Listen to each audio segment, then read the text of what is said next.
তারাবি নামাজ বিসমিল্লাহির রহমানির রহিম আলহামদুলিল্লাহি রাব্বিল আলামিন আর রহমানির রহিম মালিকি ইয়াউমিদ্দিন ইয়াকা না'বুদু ওয়া ইয়াকা নাস্তাঈন। এটা নামাজের মধ্যে জায়েজ নাই। নিজেরা খতম তারাবি করব সহি তেলাওয়াত দিয়ে, তাও সম্ভব না হলে একাকি সূরা তারাবি পড়ব, আলহামদুলিল্লাহ সওয়াবের ঘাটতি হবে না। মসজিদে দেখা যায়, কারণ তারা রমজানে তারাবির নামাজে পুরো কোরআন শরীফ খতম দিতে চায়। তারাবির সালাত দ্রুত পড়ার কোনো অপশন নাই। দ্রুত গতিতে খতম করার উপমহাদেশে আমাদের দেশে যে রেওয়াজ আছে। আপনি লিখেছেন তারাবিতে কোরআন তাড়াতাড়ি পড়লে কি গুনাহ হবে? সালাতে কিভাবে কোরআন তেলাওয়াত করতে হবে সেটা তো আল্লাহ বলেছেন। তারাবিতে যারা দৌড়াদৌড়ি করে এরা ওই তার ভিতরে পড়ে যাবে। এমন ভাবে যদি পড়েন যে প্রত্যেকটা হরফের মাখরাজ সিফাত সবকিছু তালগুল পাকিয়ে ফেলে এবং কি তেলাওয়াত করছেন সেটা স্পষ্ট বোঝা যায় না। এটার দুইটা নাম দিয়েছেন যারা তাজউদ। শিকুর রহমান ভাই জানতে চেয়েছেন গোপালগঞ্জ থেকে, তারাবি নামাজে কোরআন অস্পষ্ট পড়া আর তারাবির তাড়াতাড়ি পড়ার বিধান জানালে খুশি হব। আসসালামু আলাইকুম রাহমাতুল্লাহ। সম্মানিত দর্শক শ্রোতা, আশা করি সকলেই অনেক অনেক ভালো আছেন। দর্শক, এখন চলছে পবিত্র রমজান মাস। এই রমজান মাসে আমরা তারাবি পড়ছি। আমাদের তারাবি নামাজ কি হচ্ছে নাকি প্রতিনিয়তই আমরা ভুলভাবে নামাজ পড়ে যাচ্ছি? আজকের ভিডিওটি দেখলে আপনারা ক্লিয়ার হয়ে যাবেন। আজকের এই ভিডিওটি এ বিষয় নিয়েই সাজানো হয়েছে। আজকের এই ভিডিওটি খুবই খুবই গুরুত্বপূর্ণ হতে চলেছে। এই ভিডিওটি প্রত্যেকটি মুসলিম ভাই এবং বোনদের অবশ্যই অবশ্যই দেখা উচিত। তাই বলছি, ভিডিওটি কেউ এড়িয়ে যাবেন না। তো দর্শক, এ বিষয়ের উপরে জনপ্রিয় প্রসিদ্ধ কয়েকজন আলেমের মুখ থেকে মতামত আমরা জানবো। তো দর্শক, চলুন বিস্তারিত আলেমদের মুখ থেকে শুনে আসি। প্রচলিত রমজান মাসে খতমে তারাবির নামাজে কেরাত যেই হারে দ্রুত পড়ানো হয়, তাতে রাসূলুল্লাহ সাল্লাল্লাহু আলাইহি ওয়াসাল্লামের তরিকায় কতটুকু সুন্নত সম্মত? যদি নাজায়েজ হয়ে থাকে তাহলে আমাদের করণীয় কি? এটা আমি বলেছি।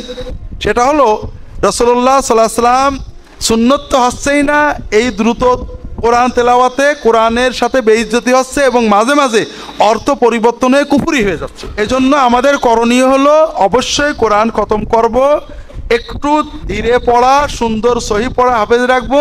যদি এরকম সুযোগ না থাকে, মসজিদের মুসল্লিগণ কমিটি রাজি না, আমরা ঈশান নামাজ জামাতে পড়ে সম্ভব হলে নিজেরা খতম তারাবি করব সহি তেলাওয়াত দিয়ে, তাও সম্ভব না হলে একাকি সূরা তারাবি পড়বো, আলহামদুলিল্লাহ সওয়াবের ঘাটতি হবে না। মসজিদে দেখা যায়, কারণ তারা রমজানে তারাবির নামাজে পুরো কোরআন শরীফ খতম দিতে চায় আর তারা তাড়াতাড়ি করে নামাজ শেষ করতে চায়, সেজন্য খুব তাড়াতাড়ি করে নামাজ পড়ে। আর অনেক সময় দেখবেন যে তারা রুকু আর সিজদায় খুব অল্প সময় ধরে থাকে। একবার আমি এরকম একটা মসজিদে গিয়েছিলাম, সেখানে নামাজের মধ্যে ইমাম যখন সিজদায় গেলেন, আমিও সিজদায় গেলাম। তিনি একবার উঠে আরেকবার সিজদা দিলেন। আমার প্রথম সিজদা শেষ আর ইমামের দ্বিতীয় সিজদা তখন। আল্লাহু আকবার। এখন এটা ঠিক না ভুল? এটা উল্লেখ আছে সহিহ বুখারীতে, খণ্ড নম্বর 1, বুক অব সালাহ, হাদিস নম্বর 757। একবার আমাদের নবী মসজিদের ভেতরে গেলেন, আরেক লোক নবীকে অনুসরণ করল। তারপর নামাজ পড়া শেষ হলে সেই লোক নবীকে সালাম দিল, আসসালামু আলাইকুম।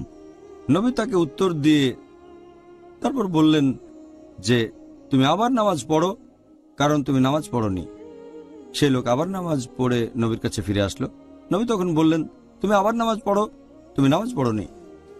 সেই লোক তৃতীয়বারের মতো নামাজ আদায় করলো। তারপর নবীর কাছে আসলো। নবী আবারও বললেন, যাও নামাজ পড়ো, কারণ তুমি নামাজ পড়োনি, তৃতীয়বার। তখন সেই লোক বলল, এর চেয়ে ভালো করে আমি নামাজ পড়তে পারবো না, হে রাসূল, আমাকে শেখান কিভাবে পড়বো।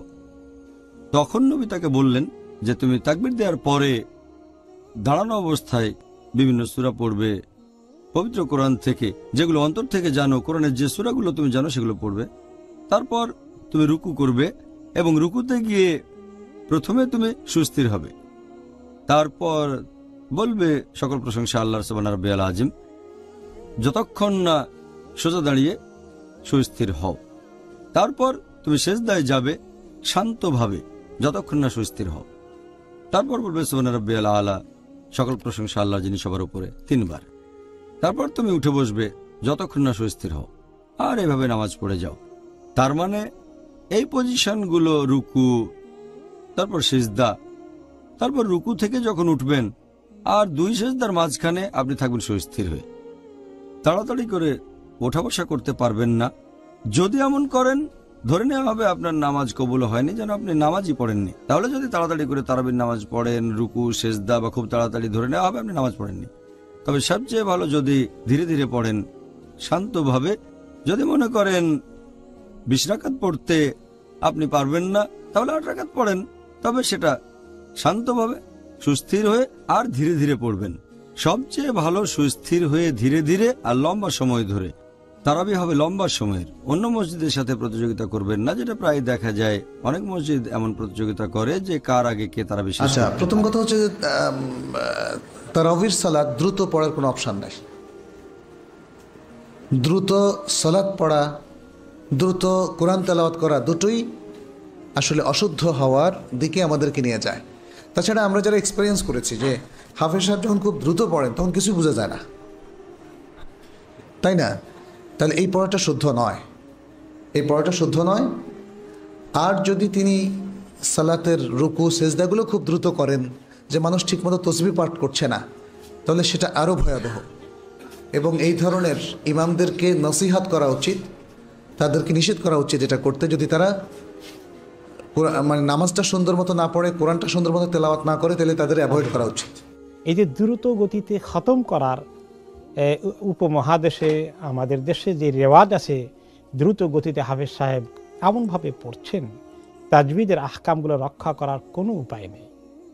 এবং যে হাফেজ সাহেব দ্রুত গতিতে শেষ করতে পারেন, তার অনেক বাহবা জোগাড় হয় সম্ভবত।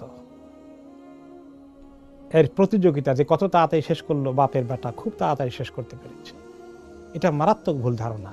এইরকম দ্রুত গতিতে কোরআন শরীফ পড়া আপনি আরব দেশে, অন্যান্য দেশে দেখবেন না। এটা উপমহাদেশে, বিশেষ করে আমাদের দেশে মাশাআল্লাহ খুব বেশি।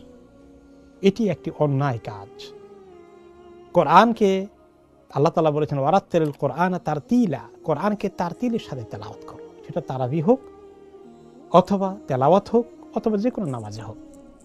কোরআনকে এত দ্রুত গতিতে তেলাওয়াত করতে গেলে কোরআনের অনেক হুকুম লঙ্ঘন হয়ে যায়। যেমন ওয়াজিব গুনাহ আছে, ওয়াজিব অনেকগুলো মাদ আছে, ওয়াজিব, এগুলো তরক করলে গুনাহ হয়ে যাবে। হাদিসে এসেছে যে কিছু লোক কোরআন তেলাওয়াত করবে, কোরআন তাদের বিরুদ্ধে আল্লাহর কাছে সাক্ষী হয়ে যাবে, ফরিয়াদি হয়ে যাবে যে আল্লাহ আমার প্রতি জুলুম করেছে। কাজে আল্লাহর ওয়াস্তে আল্লাহকে ভয় করুন হাফেজ সাহেবগণ, ইমাম সাহেবগণ, মুসল্লিয়ানি কেরাম, কমিটির দায়িত্বশীল ব্যক্তিবর্গ, খবরদার কোরআনকে ধীরে সুস্থে তেলাওয়াত করুন, খুশুর সাথে তেলাওয়াত করুন, দ্রুত গতিতে খতম। তারাবি নামাজ দ্রুত পড়া, হ্যাঁ এটা ভালো প্রশ্ন করছেন। সেটা হলো তারাবি নামাজ বিসমিল্লাহির রহমানির রহিম আলহামদুলিল্লাহি রাব্বিল আলামিন আর রহমানির রহিম মালিকি ইয়াউমিদ্দিন ইয়াকা না'বুদু ওয়া ইয়াকা নাস্তাঈন, এটা নামাজের মধ্যে জায়েজ নাই। এইরকম পড়াটা এটাকে বলে হদর। হদর হলো মুখস্থ করার জন্য। এটা তেলাওয়াত, নামাজের তেলাওয়াতের জন্য কোরআনে বলছেন ওয়ারাত্তিলিল কোরআন তারতিলা, নামাজের মধ্যে তারতিল করো। মুরাত্তাল, মুরাত্তাল কারে কয়? প্রত্যেকটা আয়াত থামতে হবে, এর প্রত্যেকটা হরফ মাখরাজ থেকে উচ্চারণ করতে হবে, তার সিফাত উল্লেখ করতে হবে। এই তিনটা শর্তে এটাকে বলে তারতিল। আর কোরআনের তারতিল ফরজ করেছে নামাজের জন্য। নামাজ পড়তে গেলে তারাবি পড়েন আর যাই পড়েন তারতিল পড়তে হবে। এইভাবে পাইকারি পড়া যাবে না, আমও যাবে, নাজমুস সাদাত আপনি লিখেছেন তারাবিতে কোরআন তাড়াতাড়ি পড়লে কি গুনাহ হবে? তারাবিতে কোরআন তাড়াতাড়ি পড়লে, এত বেশি তাড়াতাড়ি যদি পড়েন যে আপনার কোরআনের মানে অর্থ বিকৃতির মতো আশঙ্কা তৈরি হয়, তাহলে তো গুনাহই হবে। আর যদি অনেক বেশি তাড়াতাড়ি পড়েন কিন্তু বিকৃতির পর্যায়ে না যায়, তাহলে সেক্ষেত্রে সেটা সবের ঘাটতির কারণ হতে পারে। খুব স্থিরতার সাথে এবং স্বাভাবিক গতিতে পড়া উচিত। স্বাভাবিক গতি যদি একটু বেশি হতে পারে, কিন্তু অনেক বেশি দ্রুত পড়া উচিত নয়। হাফেজ সাহেব হন বা যে কোনো ইমাম হন, এত দ্রুত তেলাওয়াত করা উচিত নয়। যেহেতু সালাতে কিভাবে কোরআন তেলাওয়াত করতে হবে সেটা তো আল্লাহ বলেছেন ওয়ারাত্তিলিল কোরআন তারতিলা, কোরআনকে খুব ধীরে সুস্থে প্রত্যেকটা অক্ষরকে তার হক আদায় করে, তার বিশেষণসমূহ, তার সিফাতসমূহ, ওয়াজিব সিফাত বা তার সৌন্দর্যবর্ধক যে সিফাত বিশেষণ রয়েছে, প্রত্যেকটা অক্ষরকে সেভাবে উচ্চারণ করে তোমরা পড়ো সালাত। আবার তারাবিতে যারা দৌড়াদৌড়ি করে এরাও এটার ভিতরে পড়ে যাবে। কেন দৌড়ো তারাবিতে দৌড়ো কেন হদর পড়তে পারবে না? ওরাত্তিলিল কোরআন তারতিলা, যে এমন ভাবে যদি পড়েন যে প্রত্যেকটা হরফের মাখরাজ সিফাত সবকিছু তালগুল পাকিয়ে ফেলে এবং কি তেলাওয়াত করছেন সেটা স্পষ্ট বোঝা যায় না। এটার দুইটা নাম দিয়েছেন যারা তাজবিদ শাস্ত্রবিদ, কেউ কেউ বলেছেন এটার নাম তামতামা, আবার কেউ কেউ বলেছেন এটার নাম জামজামা। এটা জায়েজ নেই। মল্লিক মোহাম্মদ আশিকুর রহমান ভাই জানতে চেয়েছেন গোপালগঞ্জ থেকে, তারাবি নামাজে কোরআন অস্পষ্ট পড়া আর তারাবির তাড়াতাড়ি পড়ার বিধান জানালে খুশি হব। মোহতারাম ভাই, আসলে নামাজের কোরআন পাকের তেলাওয়াতের নিয়ম তো স্বয়ং আল্লাহ পাক কোরআনের মধ্যে নিজে বলে দিয়েছেন, ওয়ারাত্তিলিল কোরআন তারতিলা। কোরআন আল্লাহ পাক রব্বুল আলামিন ধীরে সুস্থে তারতিলের সঙ্গে পড়তে বলেছেন। হযরত উম্মে সালামা রাদিয়াল্লাহু তাআলা আনহা হযরত রাসূল সাল্লাল্লাহু আলাইহি ওয়াসাল্লামের কোরআনে পাকের তেলাওয়াত কেমন ছিল সেটি তিনি বর্ণনা করেছেন। ফাইজা হিয়া তানাতু কিরাআতাহু মুফাসসারাতান। তো হযরত উম্মে সালামা রাদিয়াল্লাহু তাআলা আনহা রাসূল সাল্লাল্লাহু আলাইহি ওয়াসাল্লামের যে আয়াত কোরআনের পাকের তেলাওয়াতের যে তিনি ভঙ্গি দেখিয়েছেন, যে একেবারে প্রত্যেকটি অক্ষর অক্ষর একটা থেকে আলাদা ভিন্ন ভিন্ন করে উচ্চারণ করতেন। কাজেই কোরআন বেশি পড়ার চেয়ে আমাদের শুদ্ধ পড়ার দিকে মনোযোগী হওয়া উচিত। আমরা অনেকে তাড়াহুড়া করে অল্প সময়ে বেশি তেলাওয়াত করতে চাই। আমাদের মনে রাখতে হবে আল্লাহ পাক রব্বুল আলামিন কিন্তু কিয়ামতের দিন বান্দার আমল গণনা করবেন না যে কয়েক পারা তেলাওয়াত করলে, কয়বার খতম করলে, বরং কিয়ামতের দিন কিন্তু বান্দার আমল ওজন দেওয়া হবে। ওজন দেওয়া হবে ফামান সাকুলাত মাওয়াজিনুহু, যার নেকির পাল্লা ভারী হবে, ওজনদার হতে হবে। কাজেই প্রিয় ভাই, আমরা এইটি পরিহার করে চলবো। অবশ্যই কোরআনের তেলাওয়াত করার সময় কোরআনের তেলাওয়াতের আদবের লক্ষ্য রেখেই আমরা কোরআনে পাকের তেলাওয়াত করব। আল্লাহ রাসূল বলেছেন, রুব্বা কারিইন ইয়াকরাউল কোরআন ওয়াল কোরআন ইয়ালআনুহু। অনেক মানুষ এমন রয়েছে যারা কোরআন তেলাওয়াত করে, কিন্তু কোরআনের তেলাওয়াত করতে তারা তাড়াহুড়া করবার কারণে, কোরআনের তেলাওয়াত অশুদ্ধভাবে করবার কারণে, কোরআনের অক্ষরগুলোকে অশুদ্ধ উচ্চারণ করবার কারণে কোরআন তাদেরকে অভিশাপ দিতে থাকে। কাজেই আমরা এই বিষয়ে আমরা এর থেকে বেঁচে থাকবো এবং কোরআন যতটুকু পড়বো অত্যন্ত তারতিলের সঙ্গে এবং আদব রক্ষা করে আমরা কোরআনে পাকের তেলাওয়াত করব। দর্শক শ্রোতা, আশা করি পুরো ভিডিওটি দেখেছেন এবং আলেমেরা কি বলেছে আপনারা বুঝতে পেরেছেন। এই আলেমদের মধ্য থেকে যাদের মতামত সহি কোরআন হাদিস এবং দলিল ভিত্তিক মনে হবে সেটি আপনারা গ্রহণ করবেন। তো দর্শক, এই আলেমদের মধ্য থেকে কাদের মতামত আপনাদের কাছে সহি কোরআন হাদিস এবং দলিল ভিত্তিক মনে হয়েছে, আপনাদের মন্তব্য অবশ্যই কমেন্ট সেকশনে জানিয়ে দিবেন। তো দর্শক, এই ছিল আজকের এই ভিডিওটি। ভিডিও নিয়ে যদি আপনাদের মন্তব্য থেকে থাকে, আপনাদের মূল্যবান মন্তব্য অবশ্যই কমেন্ট সেকশনে জানিয়ে দিবেন। ভিডিওটি ভালো লাগলে লাইক এবং শেয়ার করে দিয়েন। আর হ্যাঁ, নিত্য নতুন ইসলামিক ভিডিও পেতে চ্যানেলটি সাবস্ক্রাইব করতে ভুলবেন না। ভালো থাকুন, সুস্থ থাকুন, এই দোয়া রইল। বেঁচে থাকলে দেখা হবে পরের ভিডিওতে। আল্লাহ হাফেজ।